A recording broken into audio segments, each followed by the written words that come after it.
अमेरिकी एनएसए भी भारत आ रहे हैं। जी हां, ये एक और अहम अपडेट आपको दे दें, बाइडेन के साथ जैक सुलिवन भी भारत आ रहे हैं। बाइडेन के डेप्यूटी असिस्टेंट जॉन किर्बी भी टीम में होंगे। स्पीच राइटर विनय रेड्डी भी जो बाइडेन के साथ होंगे। तो एक एक डिटेल TV9 भारतवर्ष आपको दे रहा है, क्योंकि देखिए G20 समिट तो कल होनी है, लेकिन आज जो सबसे अहम बात होने जा रही है वो है प्रधानमंत्री नरेंद्र मोदी और राष्ट्रपति बाइडेन की मुलाकात। उससे जुड़ी एक एक डिटेल हम आपको दे रहे हैं।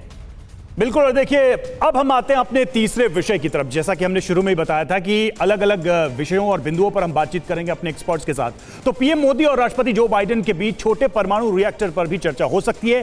क्या है ये छोटे परमाणु रिएक्टर और क्या ये डील है, आइए इसको हम समझते हैं ग्राफिक्स के माध्यम से। तो छोटे परमाणु रिएक्टर पर समझौते की उम्मीद है और अगली पीढ़ी के लिए छोटे मॉड्यूलर रिएक्टर पर जोर है। अमेरिका भारत में 6 छोटे परमाणु रिएक्टर लगाएगा।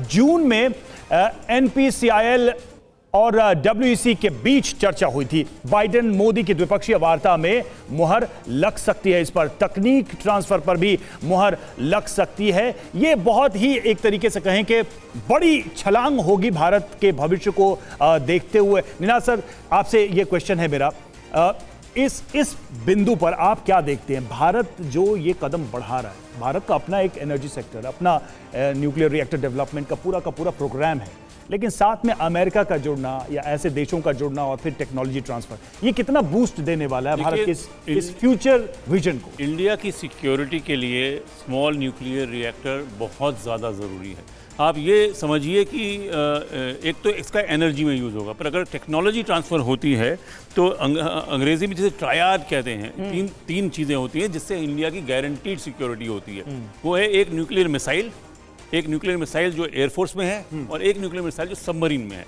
इंडिया के पास इस वक्त 2 न्यूक्लियर सबमरीन्स हैं, पर इंडिया को चैलेंज ये आ रही है कि हम मिनिएचराइजेशन नहीं कर पा रहे हैं न्यूक्लियर रिएक्टर का।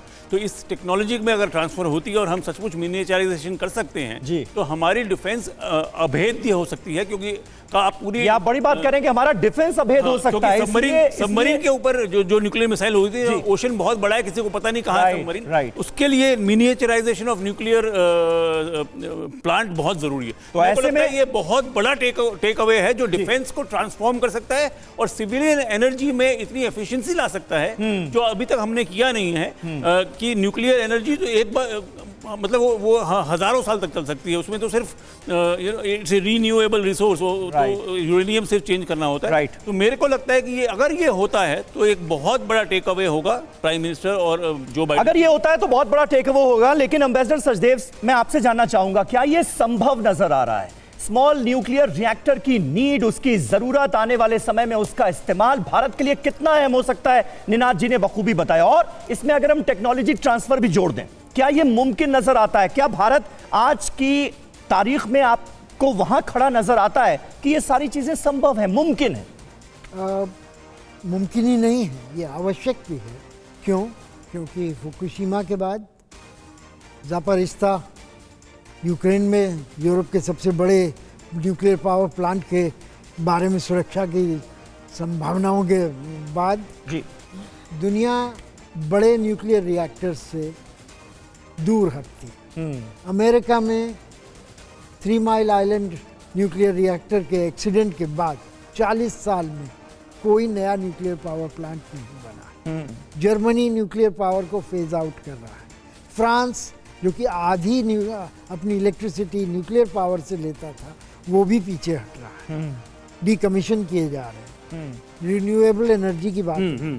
तो इस दौरान ब्रिटेन की तरफ से और देशों की तरफ से ये स्मॉल मॉड्यूलर रिएक्टर का एक इन्वेंशन, ठीक है सिंह सर, लेकिन मैं कहना चाहूँगा कि इसका भारत में अच्छा उपयोग हो सकता है, क्योंकि अभी तक हम बड़े न्यूक्लियर रिएक्टर बनाने में लगे हैं। सर, और हम एक बहुत एक छोटा सा मैं आंसर चाहूँगा आपसे कि भारत के न्यूक्लियर प्रोग्राम या इस तरह की एनर्जी अपैरेटस के लिए अमेरिका कितना रिलायबल और लॉन्ग टर्म वाला फ्रेंड है, ये एक बड़ी चिंता है। ये बहुत लाइव क्वेश्चन है आपका रवि, क्योंकि देखो अमेरिका का ऐसे है, एक आप एग्जांपल ले लो, काटसा एक्ट। कभी भी इन्वोक कर सकता है। भारत को उसने एक्सेप्शन दिया है S-400 मिसाइल के लिए, बट तुर्की को नहीं दिया था।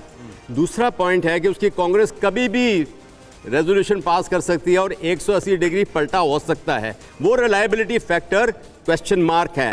जहाँ तक ये बहुत अच्छा कवर किया है ननाद साहब ने भी, defence capability miniature nuclear reactor की, और सचदेव साहब ने भी। इसमें मैं ऐड करूँगा, अगर हम ये न्यूक्लियर रिएक्टर्स कर सकते हैं, जैतापुर का फ्रांस के साथ बहुत समय से पेंडिंग है, अगर वो सारे हम कर सकें तो भारत देश एक सरप्लस पावर सप्लायर इलेक्ट्रिसिटी का हो सकता है। क्विक रिएक्ट करना चाह रहे थे। देखिए, हिस्टोरिकली भारत और अमेरिका का एक्सपीरियंस रिलायबिलिटी पे हमेशा क्वेश्चन मार्क लगा रहा है।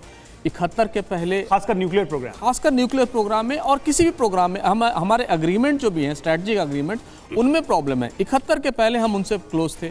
71 के बाद जब ये चाइना से करीब आए, हम सोवियत यूनियन के पास गए। सोवियत यूनियन जब खत्म हुआ तो हम अमेरिका से क्लोज आने लगे, लेकिन अमेरिका ने दूरी बना के रखी। रिलायबिलिटी अमेरिका की हमेशा क्वेश्चनेबल होती है और कई क्रिटिकल मोमेंट्स पे ये बैकआउट कर जाते हैं। चाहे वो अफगानिस्तान का एग्जाम्पल ले लें, वो तो एक दूसरे तरह का एग्जाम्पल था, सीरिया में ले लें, लीबिया में ले लें, रिलायबिलिटी अमेरिका की वेस्ट की हमेशा। सर बिल्कुल, इसमें कहीं कोई शक नहीं है कि देखिए रिलायबिलिटी फैक्टर की अगर हम बात करते हैं, उसका जिक्र करते हैं तो बहुत सारे क्वेश्चन मार्क्स नजर आते हैं, लेकिन बातचीत से ही रास्ते निकलते हैं। हम उम्मीद ये कर रहे हैं कि इस बातचीत से भी कई नए रास्ते खुलने वाले हैं।